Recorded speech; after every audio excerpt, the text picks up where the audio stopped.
Les choses. Les bails, les airs, John, on dit Mogo, pas Mogon, dit Floco, pas Floco. Disons-nous les choses. Aujourd'hui, je suis avec une sacrée table. Je suis avec des mecs là, les précurseurs du mouvement sans langue de bois. Il en manque deux, mais ils vont arriver par la suite. Les amis, comment allez-vous? Très bien. Ça va, vous allez bien? Cool. Voilà, je vais vous présenter un par un. Monsieur Grice, comment vas-tu? Ça va et toi? Tranquille? Ça va, merci. Toi, tu vas à Marseille, on te prend ta voix, après tu reviens ici, après tu fais le mec de Grigny, c'est ça? Hein? Ça va aller, ça va aller. Tranquille. Je te présente, t'inquiète pas. Les aléas du direct. Salutations les amis, bienvenue à vous, c'est l'émission Néo Musique sur la Bloc 4 Radio. C'est ça. On a accompagné des charros, Il y a un bail qui se passe dans 2 jours là, le 2 octobre. Qu'est-ce qui se passe le 2 octobre les frérots? Cette semaine, on reçoit monsieur Mehdi Maizi. Comme ça se prononce? C'est parfait, magnifique.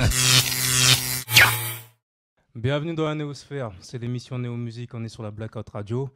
Aujourd'hui, c'est une émission assez spéciale. En fait, on va vous présenter une nouvelle émission de la Blackout Radio.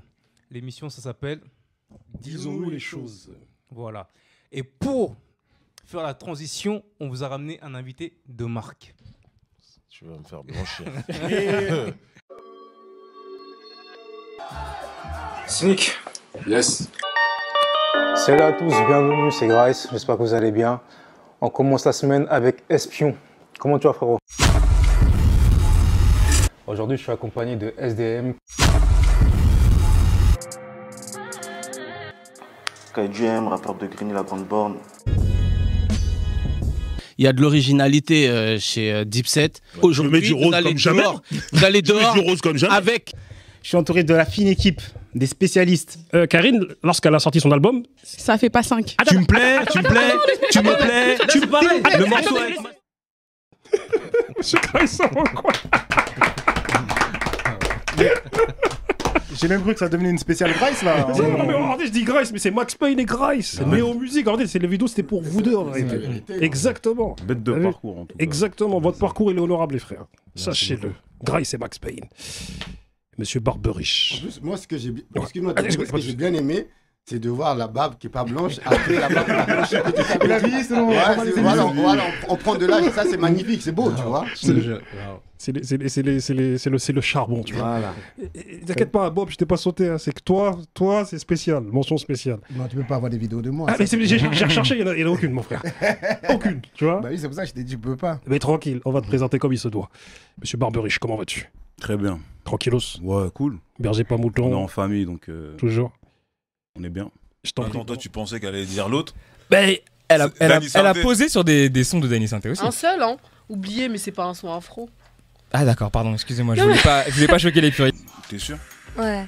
Mais oui, On fait tranquille. crarrer, on fait crarrer. Ah, tu vois, regarde, c'est pour ça que je lui posais la question. T'es sûr? Alors, Marwala, t'es venu nous parler de son éventuel prochain album qui s'annonce bientôt. Ok.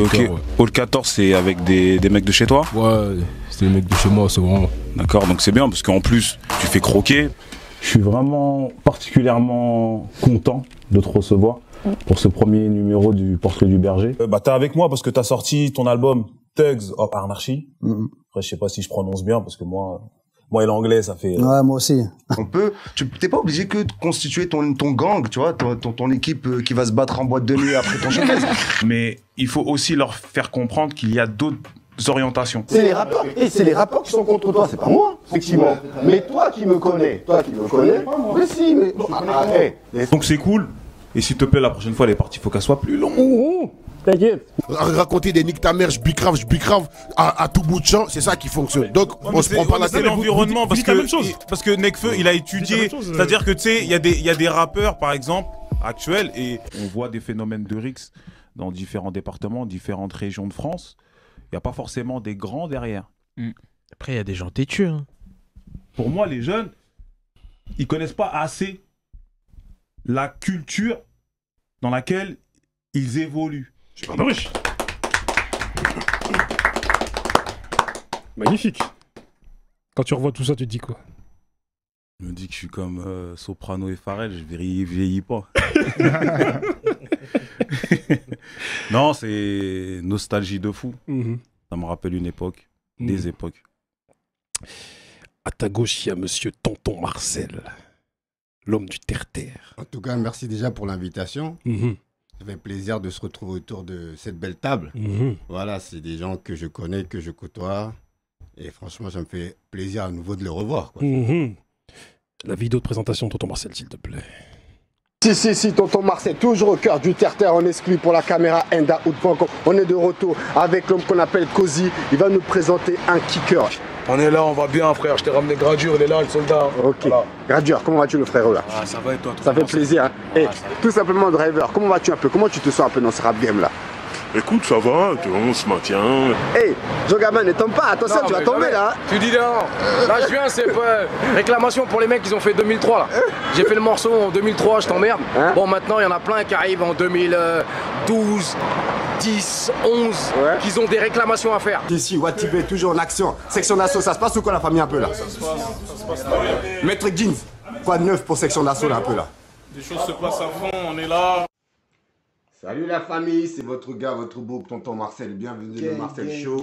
On est posé calmement avec mon frérot, mon producteur, l'homme qu'on appelle Kinder. Tonton Marcel, la barbe aussi, elle commence à devenir blanche. Ouais, la barbe, tu sais, on rajeunit pas, hein, 44 ans, donc... mais c'est vrai que pour l'âge qu'on a, on est quand même en pleine forme. Hein. Regarde, je vous regarde tous, et c'est magnifique, c'est beau, tu vois. Et il y en a qui nous ont quittés et nous on est encore là, donc voilà, on est content quoi. En tout cas, merci à toi pour ta contribution, mon frère. Parce que c'est pas tout le monde qui peut rentrer dans une caméra, dans une cité et qui se fait pas embrouiller. Ah, c'est vrai, frère. Il y a des mecs, t'as vu, des journalistes, moi j'en ai vu. Avant de se faire casser la gueule, on prend ta caméra. Ouais, effectivement, je suis d'accord avec toi. Et toi, t'es arrivé, t'as fait ce que nul n'a fait en tout cas dans le milieu du rap. J'aimerais juste rajouter une chose par rapport à Tonton Marcel. Il est venu aux prémices de certains rappeurs. Ouais. C'est-à-dire que certains rappeurs n'étaient pas connus du tout et lui, il était déjà avec eux.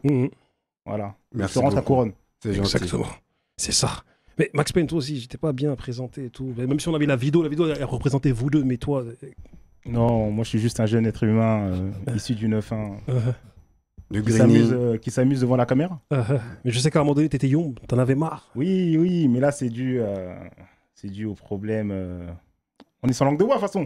Bon, frère, je t'en prie. On est sans langue de bois quoi. Moi j'aime pas le copinage avec les rappeurs. J'aime pas cette impression de devoir faire le suspitage un peu. Voilà. Je déteste ça. Et donc il y a un moment ça m'a saoulé. Donc voilà. Et moi je vais tout à fait dans ton sens, tu vois. Merci justement à 10 de nous donner la parole aujourd'hui. Mais maintenant, aujourd'hui, ma parole, elle est maintenant limitée. Parce qu'aujourd'hui, je m'assois avec les grosses têtes du showbiz, c'est-à-dire de ceux qui signent les rappeurs. Donc, la langue de bois que j'avais auparavant, je ne peux plus l'avoir aujourd'hui parce qu'aujourd'hui, je signe des artistes en maison de disques, je côtoie ces gens-là. Donc, ils vont me dire, mais tonton, on t'envoie un gros chèque, comment ça se fait que tu parles mal de nous, tu vois? Donc, en fait, c'est pour ça que, à un moment, je ne comprenais pas trop la position de Fif de Bouscapé. Tu vois, je me disais, mais comment il va pas interviewer ceux qui sont pas connus, tout ça, tout? Mais avec le recul, le fait maintenant d'être ancré dans le milieu, je comprends maintenant. Parce qu'en fait, c'est l'argent qui dirige.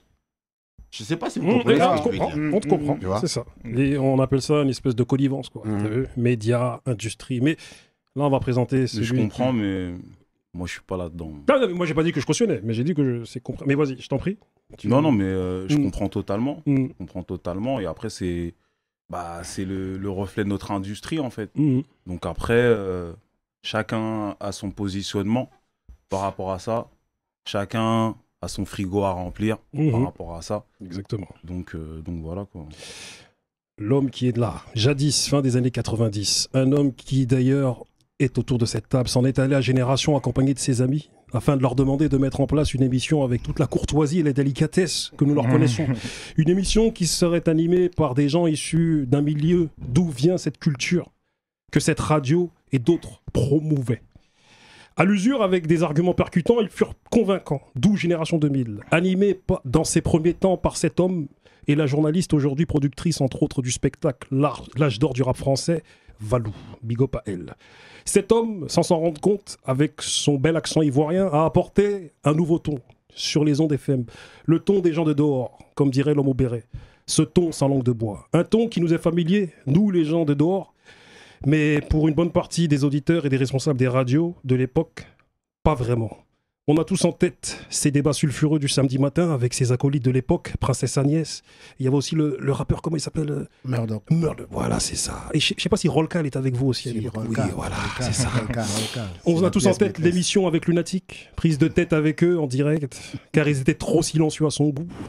C'était le seul qui pouvait se permettre de faire ça. Vous savez l'émission dans laquelle Ali aussi, enfin une autre émission dans laquelle Ali, Jean-Pierre Sec et Géraldos ont annoncé la rupture avec Booba.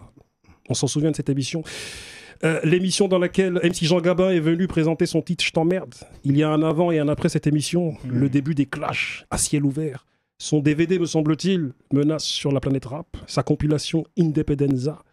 Nous nous sommes rencontrés à ce moment-là, tu vois, à l'époque, en 2000, parce que j'ai eu ton numéro par mon gars Spiken, tu vois, que tu avais vu lors d'une initiation à la radio, à la prison de Fleury, une radio qui s'appelle Évasion FM. Tout à fait. C'est marrant, Évasion FM, ça, Fleury, c'est une prison, bon, tranquille. Après t'avoir au bout du fil, je suis donc venu à Génération pour postuler pour la compile Independenza.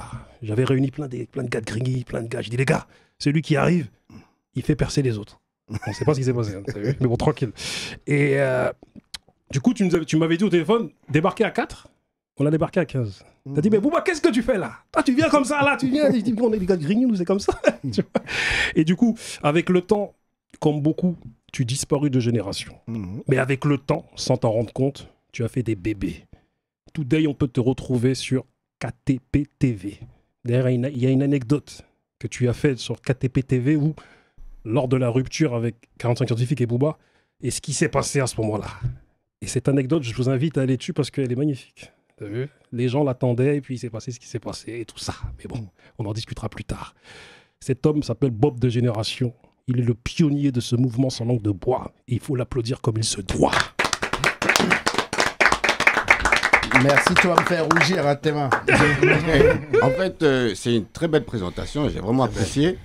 Et quand j'écoute justement cette présentation, je m'aperçois que même moi qui ai fait peut-être des belles choses et des grandes choses, mais je me dis, je suis petit.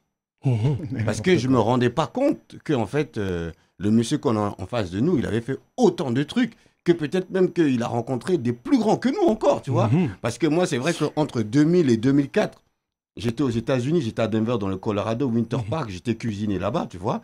Parce que j'ai eu un gros chagrin d'amour, donc je suis parti m'enfuir un peu là-bas, tu vois. Si, t'inquiète, on connaît ça. Mais c'est vrai que en 99 déjà, j'écoutais déjà un peu Génération 2000, parce que ça avait commencé dans les débuts de 99, et on se battait, on voulait. Et là, quand j'écoute ça, je dis non, mais en fait, il a fait du chemin, Bob. Donc moi, je suis petit en fait. Je crie sur les toits, moi j'ai fait ça, j'ai eu de la reconnaissance, tout ça, tout, mais en fait, la vraie reconnaissance, c'est à des personnes comme lui qu'il faut lui donner en fait, tu vois. Mais je poursuis. Moi, Bob, je crois que la première fois que je l'ai vu, j'étais à Urban Hit à l'époque et je lui ai dit en fait que je pense qu'inconsciemment, il m'a inspiré parce que tous les samedis, du coup, moi j'écoutais avec mon petit transistor, j'étais là, j'écoutais. Et ce ton-là, en fait, j'ai toujours essayé de savoir d'où il venait. Et après, quand j'ai réfléchi, je me suis dit, ouais, c'est vrai qu'à l'époque, c'est Bob que j'écoutais. Et c'est vrai que, je sais pas si tu te souviens, c'était je devais interviewer Gradure. La fois où il avait dit qu'il regrettait d'avoir signé en maison de disque cette interview-là, en fait, il y avait Bob qui était là, parce que je me rappelle qu'au début, il y avait un petit quiproquo, je sais pas si tu te souviens. Ils avaient eu du mal à venir et tout, et Bob, il était là. Il avait géré un peu le truc. Et je lui avais dit que du coup, il m'avait inspiré de fou. Et Tonton Marcel, c'est pareil. Une fois, ou même sur les réseaux, je crois que j'ai déjà dit aussi qu'il fait partie de ceux aussi qui m'ont inspiré. Parce que je pense que, même si j'ai pas voulu les copier, parce que j'ai mon identité, mais je pense que le fait de les avoir beaucoup écoutés, de les avoir beaucoup suivis, inconsciemment, ça m'a inspiré. Parce que c'est vrai que Tonton Marcel, tout à l'heure, quand j'ai vu les vidéos que tu as mises là, moi, celle vraiment qui m'a marqué, c'est celle avec Gradure. Gradure Cozy, celle-là, pour moi, c'est un classique. Parce que c'est vraiment dans celle-ci où on dit, tu vois, lui, Cozy, il a dit, je te ramène ce mec-là, et ce mec-là, il va péter. Et ce mec-là, derrière, il a pété. Ah ouais, et c'est pour ça que moi, cette vidéo, pour moi, c'est un classique de fou. Et il y en a eu d'autres, mais c'est vraiment... et donc voilà, c'est vraiment pour ça que je te remercie aussi de vraiment avoir mis là, sur le même plateau... avec Bob, du coup, qui m'a inspiré en premier, et Tonton Marcel par la suite. Monsieur Barberouche, Grace. il veut nous faire pleurer, on dirait. Ah, c'est ça même. Non, Là, mais c'est Pourquoi j'ai amené les lumières? Non, mais les gars, à un moment donné, tu vois, vous êtes des grands frères, même si avec tonton, il n'y a pas beaucoup d'âge d'écart. 44 ans. Vous êtes quand même bientôt 43 pour moi. Mais vous êtes des grands frères et je pense que aujourd'hui, dans la société d'aujourd'hui, on ne témoigne pas l'amour qu'on a pour les gens, l'amitié qu'on a pour les gens. Pas assez. On est tellement dans un truc de paraître, tu sais, on est des bonhommes, on est des trucs. Aujourd'hui, je parle, hein, on oublie de faire ça et moi, je m'en fous de ça. C'est-à-dire que j'ai aucun problème à big up des gens qui m'ont inspiré et maintenant, je suis ce que je suis grâce à ces deux personnes en partie. Tu viens de toucher un sujet assez fondamental qui est très important. Tu dis, on ne témoigne pas assez d'amour à ces gens-là. Ah non, les Blancs, ils témoignent assez d'amour à leurs piliers. C'est les Noirs qui témoignent pas assez d'amour à leurs piliers. Moi, il faut dire les choses. C'est eux qui se foutent. Dans un débat communautaire. Non, mais il faut lui dire les choses. On est tous là à dire, on veut être communautaire, il faut que le Noir c'est dans 7. Mais quand quelqu'un fait quelque chose, le Noir, c'est toujours le Noir qui veut le détruire. Bon, arrêtez. Après, on va pas dire tous les Noirs. On va pas dire. Non, la preuve, Barberouche, il nous témoigne de l'amour. C'est un Noir. On va pas se blaguer, il y a un manque de. Dans le pourcentage. Apparemment, t'es noir. Apparemment, tu es noir. Apparemment, tu es noir. Bon, je vais m'abstenir un peu. Non, t'as le droit d'exprimer. Non, mais ce que tu dis, frère, c'est une réalité. Moi-même, ils me connaissent, l'instant black, tout ça, voilà, je savais que Grace allait rigoler. Frérot, il y a un manque de solidarité chez une certaine communauté dont nous sommes issus. On va pas se blaguer ici. Tu vois, je vais revenir sur un truc qui est... Peut-être que vous serez d'accord avec moi ou même vous allez me contredire. Regardez, quand j'ai créé Ndaoud, la plupart des artistes à qui j'ai donné de la force, et c'est véridique, vous pouvez le vérifier, la plupart, sur 100%, hein, la plupart, 98%, c'était des Noirs. Et la plupart n'étaient pas encore connus dans le milieu du rap français, et aujourd'hui, ils ont tous pété. Il n'y en a aucun qui est venu donner de la solidarité à Tonton Marcel. Les 2% qui n'étaient pas droits te donnent la solidarité. Attends, laisse-moi finir. Laisse-moi finir. Donc aujourd'hui, qu'est-ce que j'ai fait? Je me suis dit, tiens, il y a une communauté que je n'ai pas beaucoup filmée, la communauté des Blancs et des Arabes. Et je suis parti vers eux. Et aujourd'hui, c'est à cause de cette communauté qu'aujourd'hui, grâce à cette communauté qu'aujourd'hui, je rentre dans la maison de disques et c'est eux que je vends dans les maisons de disques. Est-ce que ça, c'est normal? Mais Bob, tonton Marcel, parce que Bob aussi, il faut que tout le monde s'exprime. Il faut qu'on règle l'histoire avec tonton Marcel aujourd'hui, nous tous. On va régler cette histoire. Réglons-nous cette histoire. Parce que attends, Marcel, parce qu'on en a déjà discuté à Massy. Tonton Marcel, il en a parlé aussi chez Grace TV. T'es là, t'as interviewé des gens pour la première fois. Oui. Et ce que tu leur reproches, c'est pas forcément c'est le fait de pas forcément dire merci ou de. Il parle de l'ingratitude. Voilà, pour toi. C'est de l'ingratitude, je parle. Mais moi, comme je t'ai dit la dernière fois à Massy, en fait, dans ta posture, t'as pas besoin de demander. Parce que de toute manière, on le sait. Non, mais c'est pas dans ce sens-là que je veux le dire. Mais je comprenais. Mais non, c'est pas. J'ai pas besoin qu'il soit à côté de moi pour dire que je connais Tonton Marcel. C'est Tonton Marcel. Merci. Je vous ai dit, tout simplement. Je viens d'exposer le truc. J'ai donné de la force à 98%, la force à que des Noirs. Aux Noirs, aux Blancs et aux Arabes, je leur ai jamais donné de la force. Aujourd'hui, je donne de la force, c'est eux qui me reconnaissent. Alors que ma communauté avec qui j'ai donné à 100% de la force, c'est pas eux qui me reconnaissent. Est-ce que c'est normal? Vous devrez répondre à ça. Oui, c'est pas bon, c'est ça la vérité qui est là. Qu'est-ce que vous en pensez? Moi, je peux répondre. En fait, je pense que je comprends ce qu'il veut dire, mais à un moment donné, tu as vu, c'est propre à chaque individu. C'est-à-dire que les gens qui ne te le rendent pas comme toi tu l'attends en tout cas, il faut pas les calculer. Parce que tes actes, ils parlent pour toi. C'est-à-dire que tu vois, par exemple, là, moi, le big up que je vous donne, là, c'est de l'amour que je vous donne. Parce que vous m'en avez donné de l'amour en vrai, même si vous n'étiez pas en face de moi. Tu comprends ce que je veux dire? Et moi, je suis dans quelque chose où, tu as vu, c'est les actes qui comptent. Tu vois, toi, tu as fait ce que tu avais à faire, frérot. Tu l'as fait sans rien attendre en retour. Laisse-les. Parce que tu vois, moi souvent c'est ce que je dis, c'est que c'est à la fin du bal qu'on paye les musiciens. Tu vois, c'est-à-dire aujourd'hui les gens, parce que moi je connais pas ta frustration d'où elle vient, mais aujourd'hui les gens là qui veulent pas te calculer ou peut-être tu les as appelés, t'ont pas calculé, au bout du virage là, à un moment donné, ils vont se retourner et ils vont se dire ah ouais, j'ai déconné. Parce que à ce moment-là, j'ai pas reconnu tonton Marcel à sa juste valeur. Non, c'est pas ça. T'as dit un mot pour moi qui n'est pas adéquate, c'est-à-dire ma frustration. Je ne suis pas frustré parce que la preuve, je continue à vivre. Je me sens très bien dans ma peau, je suis très bien dans ma posture. Mais quand on vous dit une reconnaissance, c'est pas de dire à la personne qu'on veut marcher avec elle, c'est merci. Mais regarde, venez, on va voir. Non, mais c'est ça. Attends, regarde, parce qu'il faut que les autres aussi s'expriment. Oui, effectivement. On peut pas demander quelque chose. Je suis pas frustré du tout. Au contraire, je suis en pleine forme. On va reprendre des mots. On peut pas demander quelque chose à des gens qui n'ont pas, entre guillemets, ils ont été éduqués de base dans ce sens-là, mais après, ils se sont éduqués aussi un peu tout seuls. Donc, il y a un problème d'éducation là.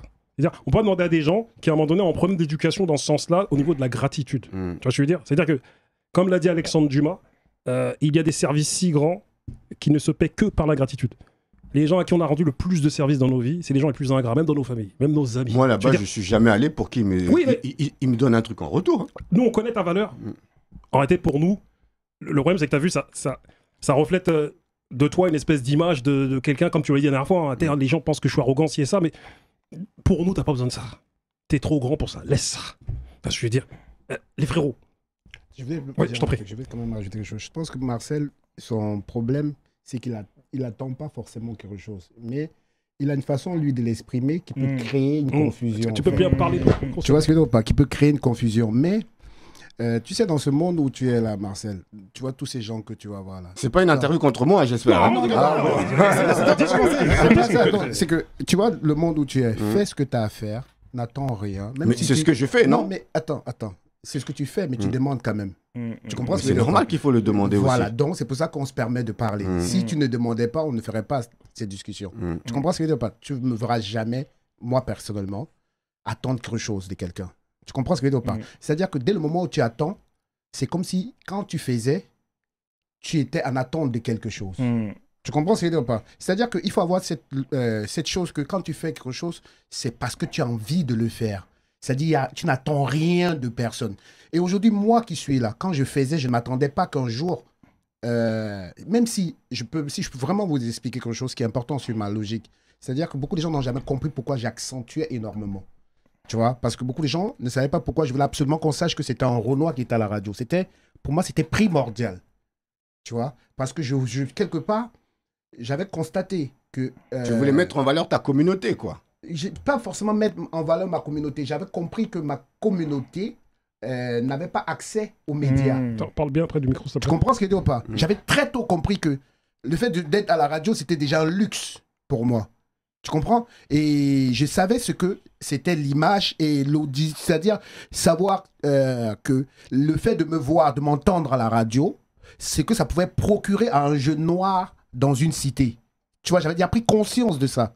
Et ça a été le cas. Voilà. Et pour ça, je voulais absolument qu'on sache que c'était un noir. Parce que je voulais qu'il y ait pas mal de jeunes qui sortent de là, qui deviennent des journalistes. Moi, je ne suis pas un journaliste.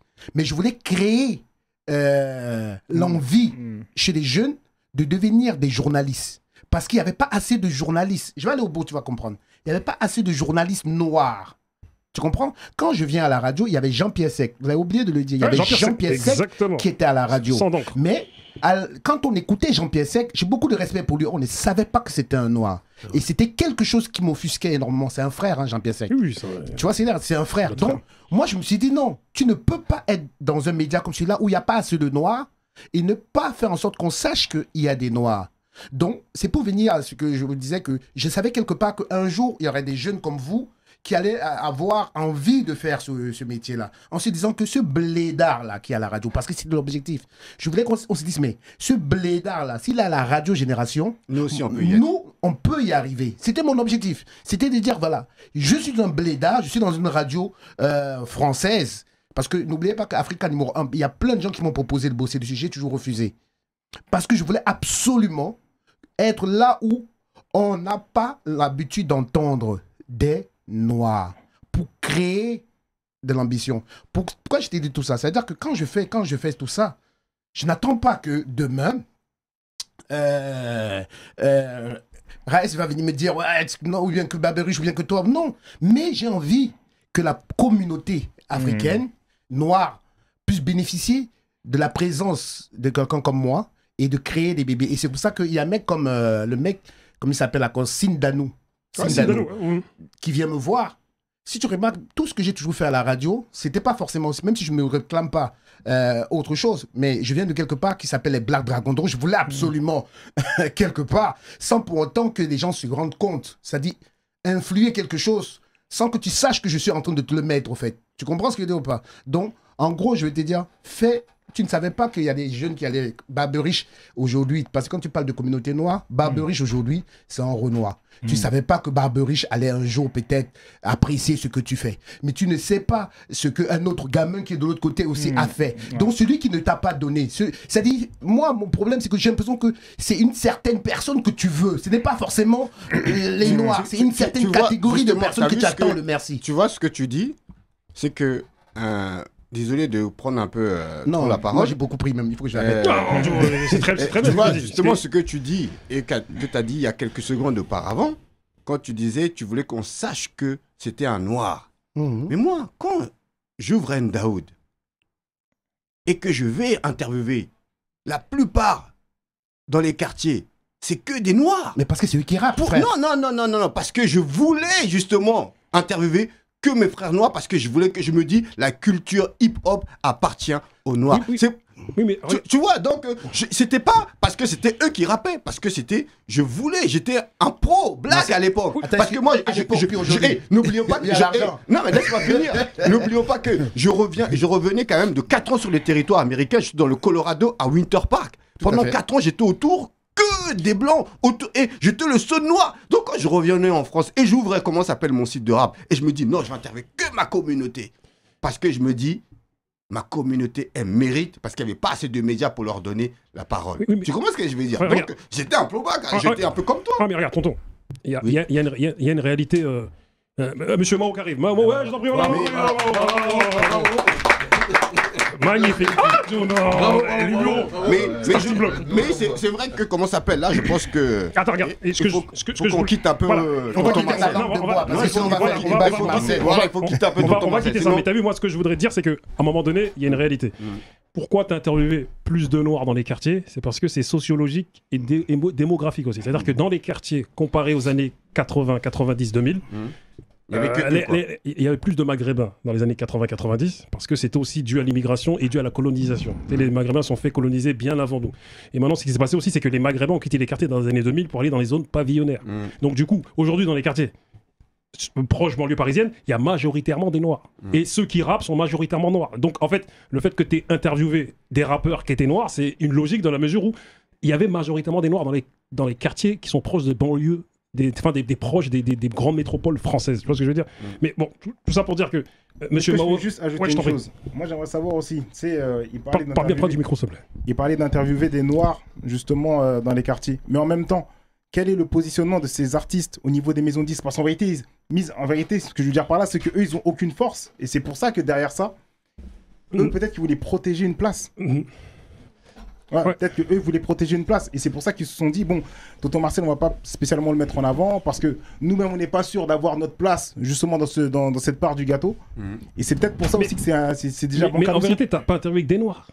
Sadek, il y a plein de gens que tu as interviewé qui n'étaient pas des Noirs aussi, tu vois. Mais quoi qu'il en soit, faut pas limiter le débat à ça. Exactement, et en plus, tu as dit. On a déjà trop parlé de moi-même. En plus, t'as commencé. Parce qu'en vérité, la parole pour finir avec ce débat-là, c'est que la parole de Bob, il y a trop de choses à dire sur ton regarde, la parole de Bob, elle est nuancée. C'est-à-dire qu'il parle de communauté africaine, accent, tout, mais en fait, Bob, il dit pas clairement les Noirs. Tu sais, il parle de choses un peu plus. Enfin, c'est un peu plus large en vérité. T'as vu que. C'est des personnes issues de quartiers populaires, ou même de la ruralité, si tu veux. C'est-à-dire qu'à un moment donné, bon, certes, il est venu avec son accent ivoirien pour inspirer des gens, parce que, on va pas se blaguer, quand on entendait son accent, on disait, ah, c'est un blédard. Et t'as vu, les blédards, malheureusement, ils ont mauvaise presse, même dans les quartiers. Il y a du racisme envers ce qu'on appelle les blédards. Tu vois ce que je veux dire? Donc en fait, Bob, il a inspiré des mecs qui l'écoutaient. Regarde, moi, je me levais et j'avais trop la rage quand je loupais Génération à 9h. Tu vois ce que je crois que vous commenciez à 9h. C'est bien ça, ouais. Et moi, à 10h, comme ça, je me levais jour. Et un jour, je suis tombé à 10h. Je t'emmerde un petit jour comme ça. J'ai dit, putain, j'ai loupé toute la première partie de l'interview. J'étais chaud. Même Despo, il disait, comment s'appelle, un moment, il disait. Tu mets un t-shirt noir et fier et quelques minutes plus tard tu critiques mon accent africain. Non, il y a quelque chose. Ce que je veux dire, c'est qu'il y a vraiment du racisme entre nous les noirs. Ce que je veux dire, c'est sur la communauté ou bien on avance. Non, ce que je veux dire, c'est que ressent.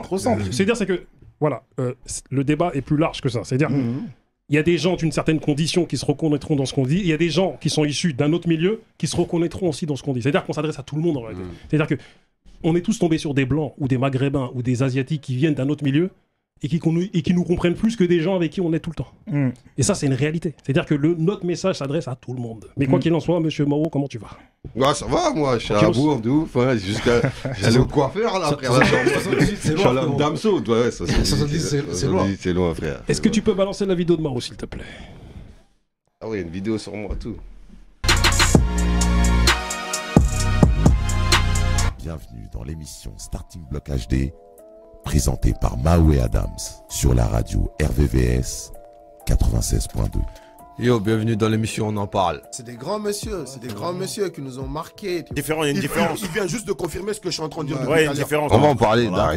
d'arrêter. Après, il y a Conviction Fider aussi qui a fait couler beaucoup d'encre à la sortie. Et après, parce que 2 mois après ça, j'ai eu la première hospitalisation psychiatrique.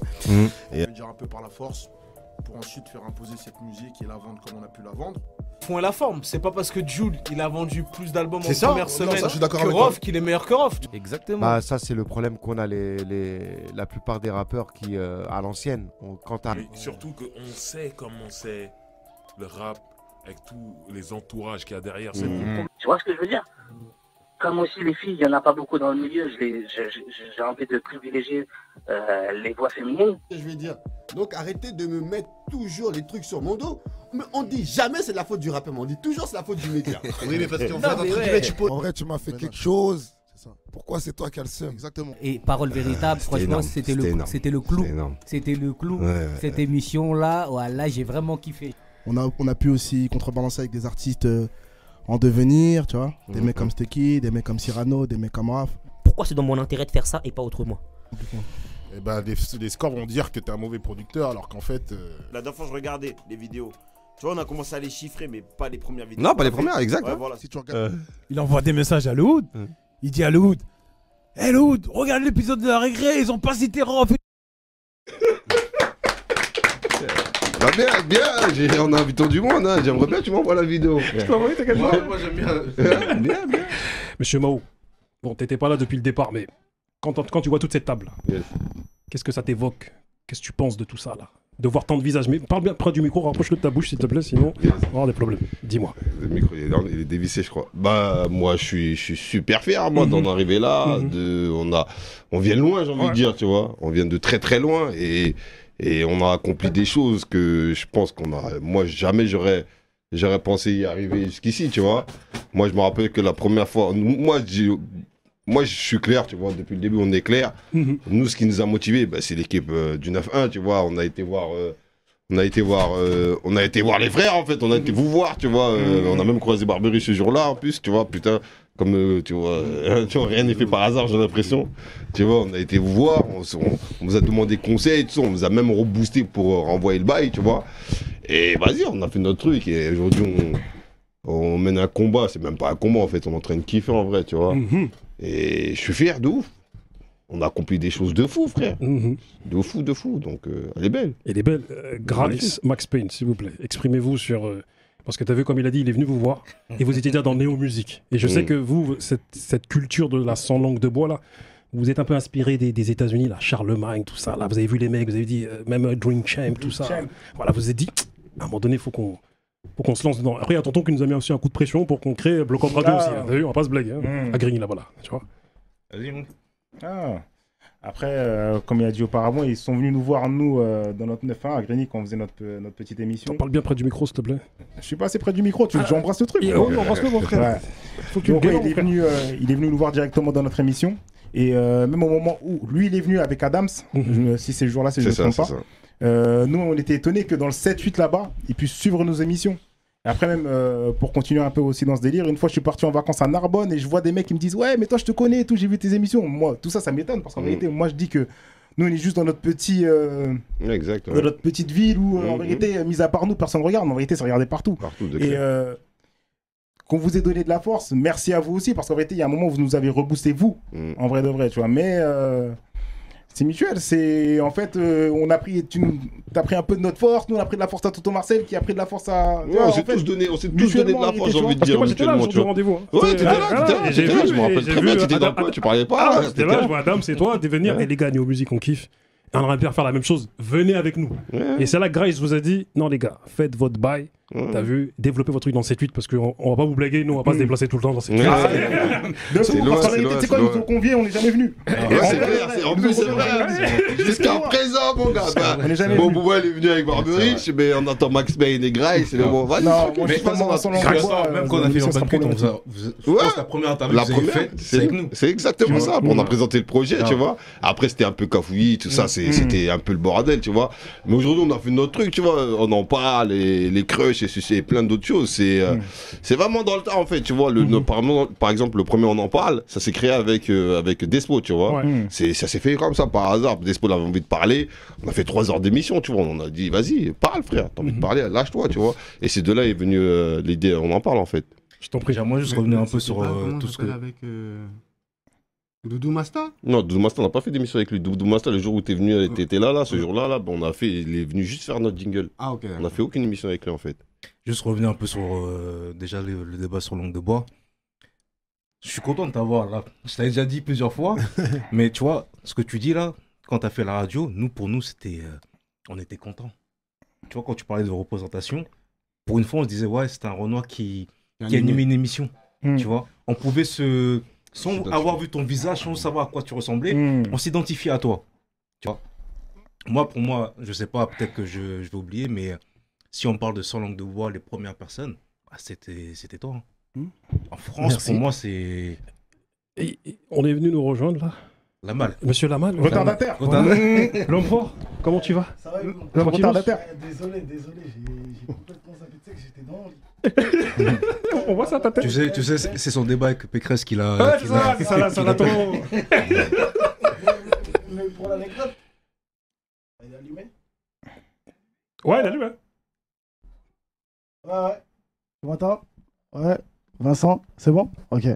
Et tu sais que tu parlais du débat avec Pécresse, mais pour l'anecdote, j'ai été en retard. Je suis tout le temps en retard. Un truc de ouf. Ils ont dit, oh, on a cru qu'on n'avait pas commencé l'émission, t'allais pas venir. C'est vraiment un défaut qu'il faut que je gomme. Je suis tout le temps en retard, mais là, ça n'a rien à voir, c'est que j'avais oublié. Il n'y a pas de souci, mon ref. Et moi, plus mon ami, tu t'es un fou, toi. Tu te permets de dire que t'as oublié. Non, c'est un truc de ouf.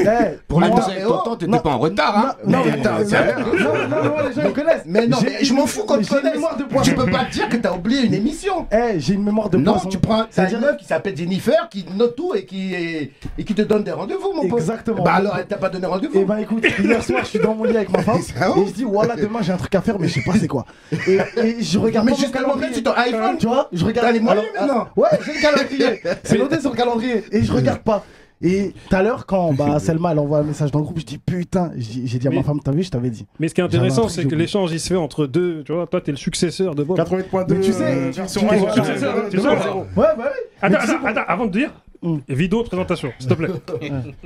Salam à toutes, c'est l'heure du Lamal Vice Show et on va parler des sorties du jour, les sorties du vendredi. L'album m'a pas surpris, je savais qu'il avait un potentiel. Je le trouve incroyable, le son avec Gazo, on avait parlé quand c'était pas là avec Cho, on se reverra plus. Génération Hip Hop Soul Radio. Très bonne soirée à l'écoute de la Hip Hop Soul Radio, c'est Lamal El Pistolero pour l'Octogone Show. Nous sommes avec Monsieur Cyril Hanouna, animateur, producteur de télévision. Mais c'est vrai que j'ai eu un coup de cœur pour toi, vraiment, et t'as été extraordinaire. Rov, comment tu vas? Ah, au top, frère, toujours. Ça fait plaisir de t'avoir dans les studios. Ça fait 2 jours, on est ensemble, frérot. Exactement. Déjà, moi, ce qui me fascine, c'est chez les politiques, c'est qu'ils ont une faculté à parler des choses qu'ils ne connaissent pas.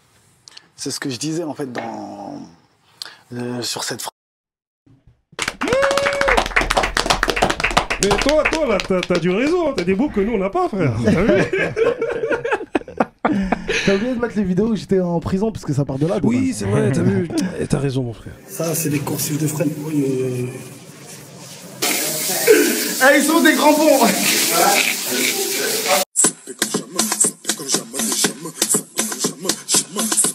avez reconnu la musique? C'est les rois du shopping en prison, c'est parti. Le thème est je dois m'habiller en jogging pour aller en promenade. C'est parti. Bah voilà pour la première tenue. J'ai choisi une tenue, un jogging vêtu de noir et de blanc, assorti avec les petites chaussures, puis les t-shirts aussi. Non, parce qu'il faut pas oublier, tu vois, d'où vraiment ça vient. Et en vrai, Bob, je le connais parce que tout à l'heure on parlait de la succession, mais Bob, je le connais. Moi, j'étais dans la musique de base, donc je rappais avec un groupe Auster. Et Bob, on travaillait avec lui, justement, c'est lui qui faisait toute notre communication, toutes nos choses, grâce à Isma, Feu Isma, ouais. paix à son âme, qui est décédé, et qui était mon manager. Et voilà, on travaillait avec Bob. Et Bob, voilà, de là, on a lié une amitié, parce que des fois, il y a des... dans la musique, quand il y a des bonnes personnes qui se rencontrent, et ben, il y a une amitié qui se crée. Donc l'amitié, elle s'est créée avec Bob. Ensuite, bon, nous, on a arrêté la musique parce que ça marchait pas. On va se mentir. Bon, on est là sans langue de bois, de toute façon. Disons-nous les choses, non? Ouais, mon frère, moi-même, j'ai arrêté pour ça, tu vois. Donc, on est là. Donc ça marchait pas. Ensuite, bah, on a eu notre vie, on a eu restaurant, etc. On a décidé, au lieu d'investir dans la musique, un truc qui rapporte pas, on a décidé d'investir dans quelque chose qui rapportait. Enfin, voilà, donc j'ai acheté un restaurant. Ensuite, avec Bob, bon, non. Après, il y a eu le confinement. Confinement, je fais des lives Instagram. Je vois un live de Karim Benzema, donc... de là, je me dis, ah, c'est pas mal les lives, tout ça. Donc, je commence à faire des lives. Bob, il tombe un jour sur un de mes lives et il me dit, eh, mais t'as un truc. Il me dit, je te vois bien. Quand je te vois animer, tu captives les gens, et ben, je me vois en toi, en fait. Et tu vois, tu parlais du successeur, et ben, lui-même, c'est lui qui l'a décelé. Et je disais, bah, moi, c'était pas mon but dans la vie, en fait. Je disais, bah ouais, tu crois, tout ça. Il me disait, ouais, je te vois bien animer, t'as le truc, tu vois. Et de là, il en a parlé à Laurent, bah, le patron de Génération. Laurent, il est venu dans mon live. Lui aussi, pareil, a décelé ce truc-là. Et voilà, c'est parti. Donc, quand tu dis successeur, c'est vraiment le cas parce que c'est vraiment grâce à lui aussi que je suis aujourd'hui à la radio et c'est lui qui en a parlé. Mais là, tu nous apprends des choses, là. Voilà, je savais pas du tout. Moi, je savais même pas que vous connaissiez. Ah ouais. Moi, je savais pas mon frère. Ah moi, ouais, je me suis dit, il va arriver là, vous allez vous découvrir. Tu sais, Lamal, je le connais depuis qu'il est jeune. Il sortait de prison. Il est un peu turbulent, comme tu le vois, toujours turbulent, agité. Ouais. Il était très agité tout le temps, même dans la musique, il était agité. Il allait trop vite par rapport à ceux qui étaient autour de lui. Donc, je gérais un peu sa com et j'appelais même les tontons Marcel pour le recevoir un peu dans. Effectivement, j'ai interviewé. Voilà. Parle près du micro, s'il te plaît. Effectivement, j'ai eu la chance d'interviewer le groupe Auster à Anthony ou à Fresnes, je sais pas. C'était à Fresnes, je crois. Ouais, c'était à Fresnes. Voilà. Donc, je gérais un peu toute la com et tout ça, lui et Mousse. Et moi, je trouvais que c'est des mecs qui en voulaient un peu plus que les autres. Parce qu'ils voulaient toujours. C'est-à-dire, quand tu faisais la com d'Auster, si tu dis, bon, on va te mettre là, il dit non, je veux un panneau, je veux l'affiche. Ils voulaient toujours des choses en grand, en fait. C'était pas les mecs qui voulaient rester dans le à peu près. Et un jour, Lamal est en prison, il commence à faire un peu des choses un peu qui ne correspondent pas à l'habitude du game un peu, tu vois, faire des choses comme il reprenait tout ce qui passait à la télé, tout ça. Les rois du shopping en prison, voilà. Et je me suis dit, mais ce mec-là, il a pas de... Tu sais, il faut avoir son problème, tu sais, quand t'es en prison, il y a un ego, tu vois ce qu'il dit, t'as une attitude, mais reprendre les rois du shopping en prison, refaire des trucs. J'ai dit, mais il est incroyable. Donc moi, j'ai dit, bon, ok, je le laisse. Et quand il fait ses lives, je le regarde. J'appelle Laurent, j'ai dit à Laurent, écoute, moi j'ai un petit... Moi, ce qui me fatigue un peu dans le rap actuel, c'est que les mecs sont toujours... Gangsters. Voilà. Et moi, j'ai un petit... Et tu le connais très bien parce que Laurent le connaissait très bien déjà parce qu'on diffusait déjà les sons d'Auster à la radio. J'ai dit, Lamal, Auster, il me dit, arrête tes blagues, t'es un fou, toi, Bob. J'ai dit, non, pas la peine. Regarde ses lives. Le mec, il dit tout ce que les gens n'osent même plus dire dans le game. Laisse-le le temps. Il me dit, non, Bob, mais non, moi, j'en ai marre des cassos, je veux plus de tout ça. J'ai dit, attends, prends la peine de l'écouter. Moi, je t'ai dit, je te donne ma parole que le mec, il a quelque chose. Et c'est comme ça que Laurent le reçoit. Et il regarde d'abord son live. Il m'appelle, il me dit, ouais, il a quelque chose, mais il a l'air un peu bordélique, tu vois. Il est un peu bordélique. Borderline, tu vois. Parce que c'est la radio, il est un peu borderline, parce que la main disait des choses de fou, un peu comme on entend ces trucs, hein. Il disait des trucs un peu limite. Il dit, non, il est un peu borderline, un peu, ça va être chaud pour la radio. Je dis, non, tu peux le canaliser. Et la main, c'est quand qui écoute. Contrairement à ce qu'on peut penser, il écoute. On sent qu'il écoute. Tu vois, c'est donc il écoute. Tu lui dis non, Lamal, là, tu fais ça, fais un peu moins ça, va plus dans ça. Il écoute. Et il va venir te dire, regarde, qu'est-ce que tu en penses? Et à chaque fois qu'il faisait quelque chose, il m'appelait alors qu'est-ce que t'en as pensé. J'essayais de. Et c'est comme ça qu'aujourd'hui, il est ce qu'il est. Ce n'est pas forcément grâce à moi, même si c'est moi qui ai aidé en ce qu'il devient. C'est aussi grâce à son talent, parce qu'il a un vrai talent de liberté de ton. Et c'est aujourd'hui, avec Jules, c'est rare. Et en plus, surtout, il est devenu aussi un peu un personnage. Quand je dis un personnage, c'est-à-dire qu'il est reconnaissable, quoi, vraiment. C'est-à-dire qu'il met sa petite coupe de cheveux, là, blond, tout ça. Donc, on sait que, et ça, c'est magnifique. Ce qui est important dans le milieu rap, c'est avoir son univers, son personnage, surtout. Tout à fait, mais la malle, c'est comme ça. En tout cas, tu as vu, bienvenue dans ce mouvement sans langue de bois. Toi, le dernier arrivé, bon, on peut applaudir le frère. Hein. Merci. Et moi, finalement, on n'a jamais fait l'émission langue de bois, en fait. Attendez, 2 secondes, parce que Attends, je dois juste te dire un truc. Il y a un mercato qui doit se faire là. Attends, je dois juste te dire un truc, c'est que Bob et tonton Marcel, vraiment, c'est vraiment pour moi les pionniers de. Tout à l'heure, tu disais ça. C'est vraiment du mouvement sans langue de bois. Quand on voyait tonton Marcel, il allait toujours au cœur du terre-terre, il allait dans les cités, il se déplaçait dans les cités pour aller parler et sans langue de bois. C'est-à-dire, tu te déplaces et en même temps, t'as pas de langue de bois, tu vois, parce qu'il y en a pas beaucoup qui avaient les couilles de faire ça à l'époque. Donc, ils pouvaient faire ça, mais chez eux. Mais lui, il allait chez les gens et il parlait sans langue de bois, tu vois. Et ça, déjà, c'était. Non, ça, faut le dire. Attends, excuse-moi, 2 minutes. T'es noir ou t'es blanc, en fait? Merci beaucoup. Merci beaucoup. Faut qu'on se comprenne. Merci beaucoup. Attendez, on va faire un mercato. Max Pen, je vais te demander de. Merci beaucoup. Pour laisser place à un mec de quelqu'un de Camos. T'as vu? Ah, Camos. Comment ça tu viens mon gars comme ça en plein public? T'es fou? Mon frère, c'est comme ça. Désolé. Non, il vient très loin. Donc, voilà, exactement. Ah, c'est vrai. Je t'en prie, rentrez. On va régler ça hors caméra. On va régler ça. Normal. Du Bronx. Aïe. Oula. Ça, c'est mon gars du Bronx. L'homme fort. Du Bronx. Nous, on vous voit. La lumière. Oh, vous sabotez notre émission. La lumière, excusez-moi. C'est du sabotage. Voilà. Du Bronx, comment vas-tu? Ouais, ça va l'équipe, ça va. Hein. Tranquille. Ouais, ça va, on est là. Hein. Nous, on respecte ta pertinence. L'homme chemisé façon qui vient, il décortique, il prend des notes. On respecte ça, mon frère. Ah, bien vu, mon type. Hein. On essaie de faire les choses propres. Hein. Voilà, quand on fait. Voilà, avec Adax, avec Camos, avec aussi la fille, comment ça s'appelle? Myriam. Magnifique. Magnifique. Oh, bien vu. Vidéo de présentation, s'il te plaît.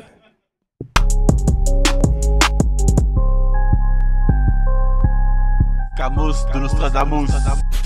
Ce soir s'occuper tous les mercredis 23h, 1h du matin. ADHX, c'est comment mon type? Ah mon gars, tu connais? Du Bronx. Ouais, comment va? Bon, la dinde est digérée. En tout cas, ce soir, nous avons un invité de marque, hein. Moussa Wagué. Hein? Salut. Comment va? Ça va et toi? Vont forcément comparer les chanteuses entre elles. Hein. Voilà. Chris Corleone. Tu vois ce que je veux dire? Parce qu'il était encore plus cru. Okay. Mais par contre, dire qu'il faut revenir au rap engagé. La communication. Pour moi, je sais pas s'il a bien fait ou pas. En tout cas, il était obligé de s'excuser. Projet de. C'était quoi? C'était un genre de contest de rappeurs pas trop médiatisés. Le but, c'était de mettre en avant des rappeurs pas trop identifiés. Ok. Pour moi, non. Et même ce débat-là, même aux States et tout. Hein, alors, je comprends l'histoire qu'ils ont aux États-Unis et tout. Ils viennent avec un flow, avec des visuels, avec des choses et tout. Qui sont là dans le game, allez vous tester à des rap contenders. Tous ces trucs-là qui sortent aujourd'hui, ce sont des coulisses. Mais le public, en fait, n'est pas au courant. Lorsqu'en fait, toi, tu viens avec ton image de jeune boss, garde-le jusqu'à la fin. Parce que le public, il est pas là pour faire plaisir aux artistes. Hein. Le public a toujours raison. En fait. Bah ouais, le public, il fait ce qu'il veut. À toi maintenant de diriger le public là où tu veux l'amener. Mais si tu sais pas, si toi-même, tu te donnes l'impression que tu sais pas où tu vas, pourquoi tu veux que le public il te suive? Si le chauffeur d'un bus, il a l'air de pas connaître la route, pourquoi tu vas monter dans le bus? Bien vu. Messieurs de Lille, comment ça va? On est là posé, mon type. Hein. Tranquille. On a fait la route calmement. Content d'être ici. Moi, j'ai fait la route 2 fois, là, il y a 2 semaines. Là. Je suis parti vous voir là-bas, université là-bas, le SJ de Lille. Là, des échos. Là, après, je vais aller à H-Project aussi. Là, de mon pote Ashraf. Tu vois. Qu'est-ce que ça te fait de voir cette table-là?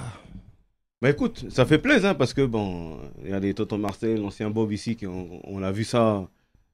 On était encore des minots. Merci. Après, on voit les frères ici qui sont actifs, qui font des choses. Tartine Box, ça fait un petit moment qu'on suit.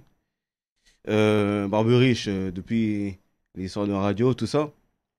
Surtout le Grice, évidemment, le pionnier. Donc ça fait un bail en fait. Hein. Donc on se dit que bon, on rentre dans quelque chose de sérieux et de technique. Frérot, j'ai pas reçu ton top 10. Hein. Mon top 10 Ouais. Ah, je suis encore en train de réfléchir, mon gars. On n'a pas encore plastifié ça.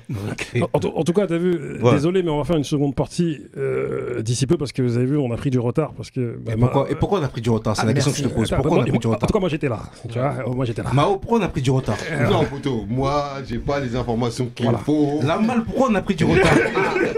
Ça, c'est une question qui se pose. En tout cas, ce qui est sûr, c'est que voilà, je vais vous poser une question à tous que je vais vous demander de répondre.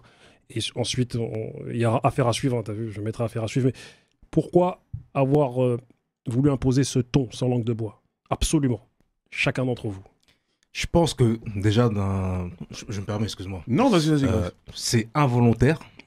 En fait, comme je dis souvent, c'est que quand tu te retrouves face à un artiste, tu lui poses des questions que toi, tu as envie de lui poser. Que pas les autres journalistes ont envie de lui poser. Et quand tu fais ça, je pense que c'est à partir de là que tu commences à dire les choses sans langue de bois.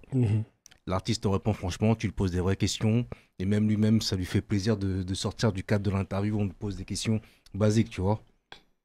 Et ouais, je sais pas si j'ai répondu à ta question en tout cas. Mais j'ajouterais une autre chose dans ma question, j'aime bien faire des trucs comme ça, moi. On peut comparer ce mouvement sans langue de bois à l'émergence des radios libres dans les années 80. Vous avez vu, quand Mitterrand, il a fait en sorte que les radios libres... J'étais trop jeune à cette époque. Quoi qu'il en soit, on peut se considérer comme étant des médias libres sur Internet.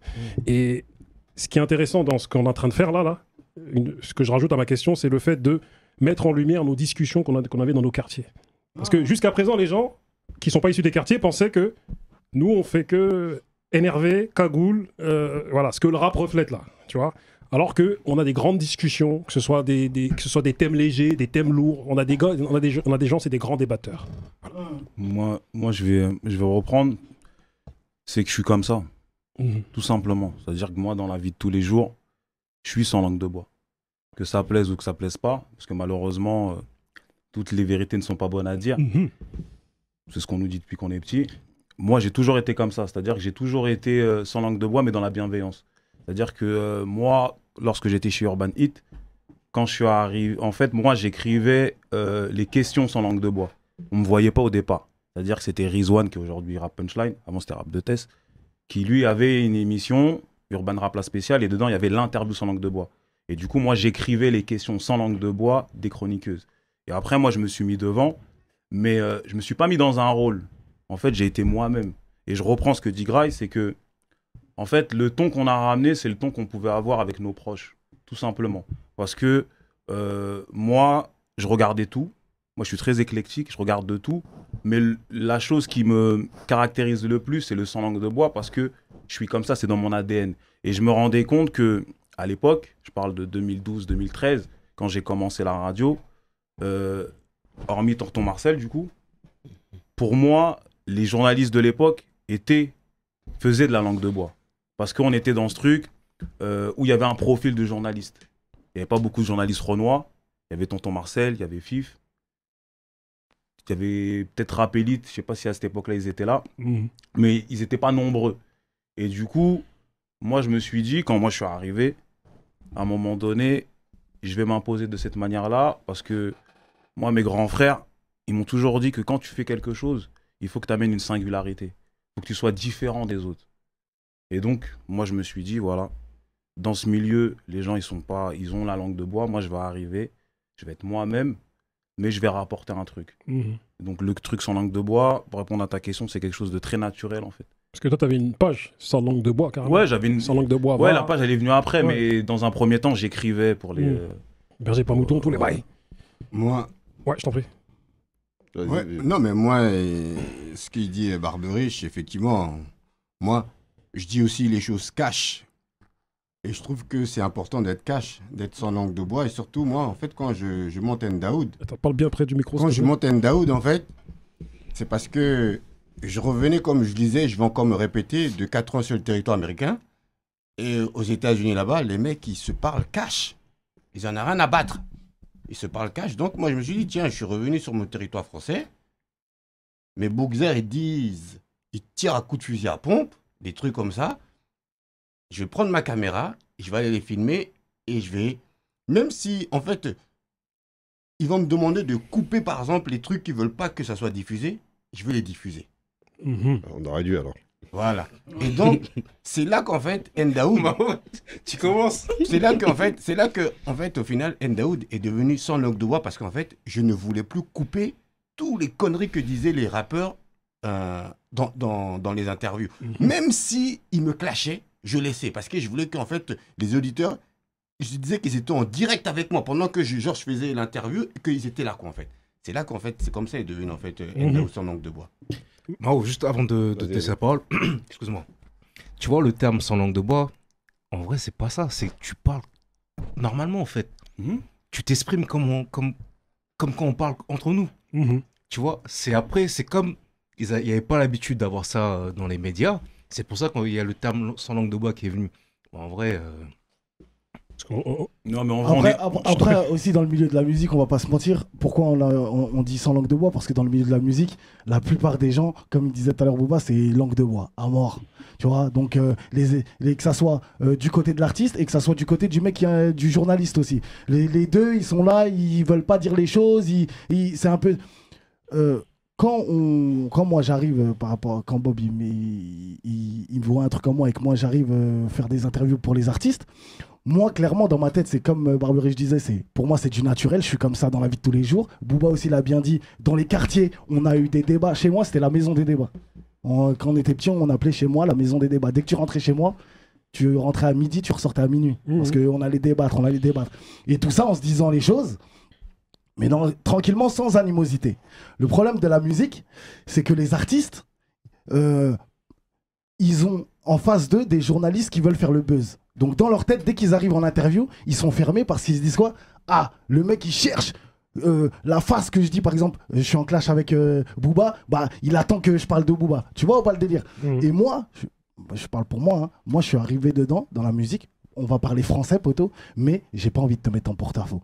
T'as vu? Parce que on vient d'un milieu, des quartiers, etc. Et on sait que demain, ça peut créer une guerre. Et une guerre, c'est pas bien. Donc demain, je viens, je te dis, tu veux qu'on parle de quoi? Non, tu veux pas, si tu veux un sujet qu'on n'aborde pas, ça serait lequel? Par exemple, je veux pas qu'on aborde les clashs. Poto, t'as ma parole, on va pas aborder les clashs. Mais par contre, les questions que je fais, je te les envoie jamais à l'avance. Je te truc parce que même moi, c'est une conversation qu'on va avoir. Est-ce que je peux reprendre ce que tu dis? Je suis tout à fait d'accord avec toi. Parce qu'il y a, en fait, il y a une amalgame qui est faite. C'est-à-dire que les gens, ils pensent que le fait de faire le buzz ou d'aller chercher les gens, c'est être sans langue de bois. C'est pas ça, sans langue de bois. Exactement. Parce que moi, je sais qu'à l'époque, il y a beaucoup de gens qui, au début, avaient peur de venir chez moi. Mais ils se sont rendus compte, non, c'est vrai. Mais il y a des gens qui se sont rendus compte que toutes mes interviews, j'ai été bienveillant. Moi, je vais pas aller chercher les histoires de clash, je vais pas aller chercher les histoires de meufs, je vais pas aller les... Après, si l'artiste veut qu'on parle de tout, oui, on est là aussi pour avoir du... Ouais, mais... Même nous, on veut... Comme Grace, excuse-moi de te couper, comme Grace disait tout à l'heure, on pose des questions qu'on veut savoir. C'est-à-dire, demain, nous, on est loin un peu. Demain, il y a un clash entre un tel et un tel, on sait pas vraiment ce qui s'est passé. Donc, si ça le dérange pas, qu'est-ce qui s'est passé réellement entre toi et lui? On veut savoir et ce là, que il le public raconte parce que voilà, le public se demande ce que nous, on se demande. Tu vois, que tout le monde se demande. Ouais, mais le problème, c'est qu'à l'époque, les gens étaient... Parce que tu as raison là-dedans, mais à l'époque, les gens... Parce qu'il y a eu une période entre 2015 et on va dire 2018 où... Même avant, où il n'y avait que des clashs. Quand il y avait une interview, les gens, ils voulaient... Parce qu'il y avait cette mode, qui n'est plus aujourd'hui, de faire les gros titres. Vous vous rappelez, sur les pages Facebook, où c'était des gros titres. Il n'y avait que des gros titres. Donc, du coup, le journaliste, quand il venait, pour pouvoir avoir son gros titre, il était obligé de tirer les vers du nez de l'artiste. Tu vois? Mais moi, pour moi, ça, c'était même pas être sans langue de bois, c'est d'être malveillant. Pour moi, c'est chercher la petite bête, en fait. Mais non, c'est pas chercher la petite bête. Non. Le public attend et demande. Regarde, t'as vu, je vais te dire un truc. Moi, à l'époque, je faisais des 1 million de vues par mois et c'était réel. Aujourd'hui, les mecs qui font 1 million de vues par mois, des 1 million de vues, ça se trouve, ils ont acheté la moitié. 300 ou 400 ou 1000. Moi, c'était réel. Rapproche le micro de toi, s'il te plaît. C'était réel, tu vois ce que je veux dire? Parce que le public attendait ça. Le public en demandait. Prenons un exemple de Bob aujourd'hui. Prenons un exemple de Bob aujourd'hui qui était sur Génération. Bob, moi, j'écoutais des émissions où dedans, ça clashait. Et c'est quand ça clashait, à ce moment-là, il disait même parfois, avant que l'émission commence, je vais recevoir un tel. Allô, attention, mettez Génération, ça va commencer. Donc, nous, c'est au moment où il y avait les clashs qu'il y avait le plus d'engouement. Aujourd'hui, il n'y a rien, c'est plat. Attendez.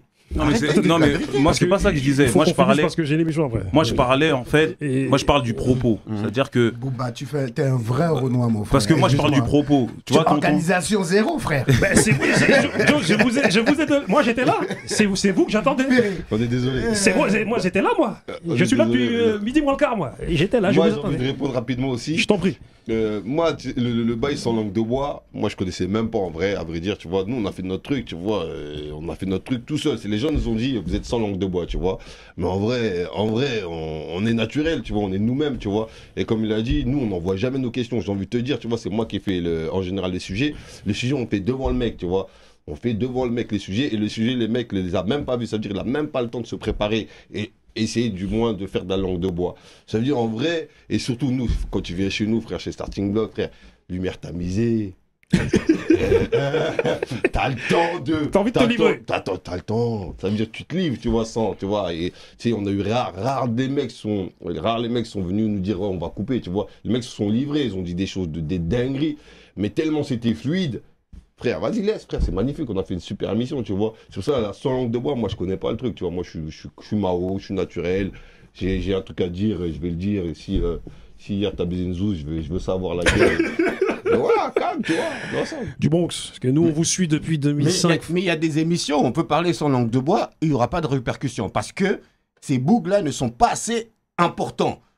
Je sais pas si vous voyez ce que je vais dire. Oui, un bout comme Tonton Marcel ou un bout comme Bob. Nous, il y a du langue sans bois dedans, comme on peut dire. Dedans, nous, on va venir nous casser les bonbons parce que nous, on a trop de. Comment ça s'appelle? Je vois ce que tu veux dire. En gros, vous avez la notoriété. Ça prend plus d'impact. Non, aujourd'hui, t'as des mecs qui relaient. Tu vas dire une dinguerie dans un truc qui est pas important, et il y a une personne qui va relier, ça va devenir important. Oui, mais on va dire, c'est pas grave, c'est pas. Mais quoi, c'est Tonton Marcel ou bon, on va dire, attention. Non, mais c'est pas du Bronx, Non, mais juste pour rebondir, en fait, pour moi, langue de bois, pas langue de bois, pour moi, ça veut tout dire et rien dire. Pour moi, le plus important, c'est que quand tu parles publiquement, il faut être tranchant, savoir donc quel est ton positionnement. Il faut savoir être cohérent, c'est-à-dire ne pas changer d'avis selon les circonstances, selon les dires. Et surtout, je vais rebondir sur ce que tu disais tout à l'heure, toute vérité n'est pas bonne à dire. Et quelles sont les vérités qui sont bonnes à dire? Les vérités qui sont bonnes à dire, ce sont les vérités qui sont constructives et qui apportent quelque chose. C'est pour ça que pour moi, la non-langue de bois, c'est pas forcément quelque chose de mauvais. Parce que tous les artistes ont leurs besoins. Il y a des Parce qu'en fait, quand on te pose des vraies questions sur ton album, en fait, on te met en danger et ça te permet de mettre en avant ton projet. C'est-à-dire que si on te pose des questions, on note certains bémols, on dit ça, comment, quelle est la cohérence, et tu sais répondre, tu uploades toi-même ton projet. Par contre, il y a des gens qui ont juste besoin qu'on le caresse dans les sens du poil, il faut juste faire de la promo et partir. Ça veut dire qu'il faut savoir s'adapter à la personne qui est en face, inviter des personnes qui sont prêtes.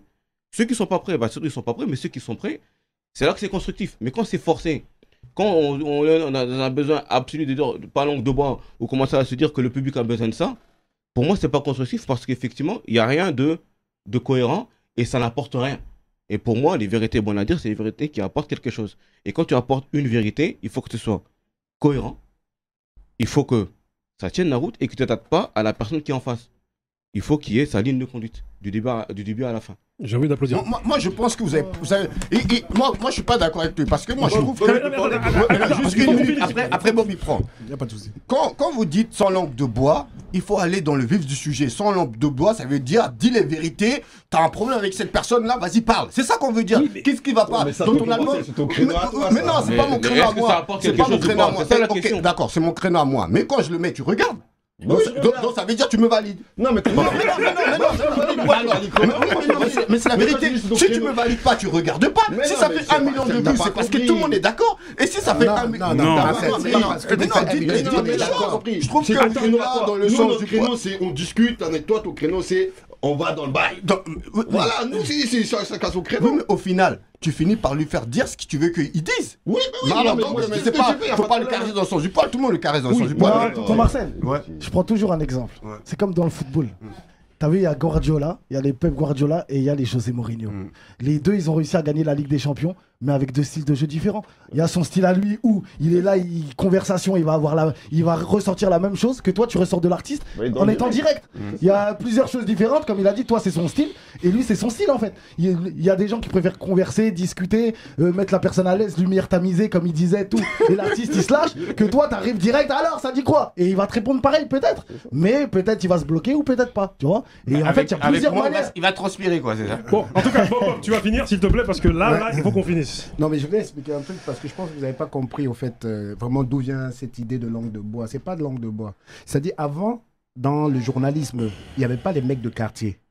Avant, dans le journalisme, il n'y avait pas les mecs de quartier. Maintenant, il y a les mecs de quartier. Mais dans les quartiers, comme tu disais, le débat que vous avez tous les jours... Sans langue de bois. C'est sans langue de bois. Et puis tout le monde voulait être rappeur ou... Non, c'est pas ça. Pas tout le monde, mais... Non, personne ce que je veux dire, c'est que naturellement, vous vivez des souffrances, des choses qui sont difficiles, qui reflètent votre façon de vous exprimer. Et la manière de vous exprimer ne sera pas forcément tendre, ou bien ne sera pas forcément dans le sens de l'autre. C'est parce que quand vous vivez quelque chose, si quelque chose te fait mal, un mec de quartier ne va pas te dire...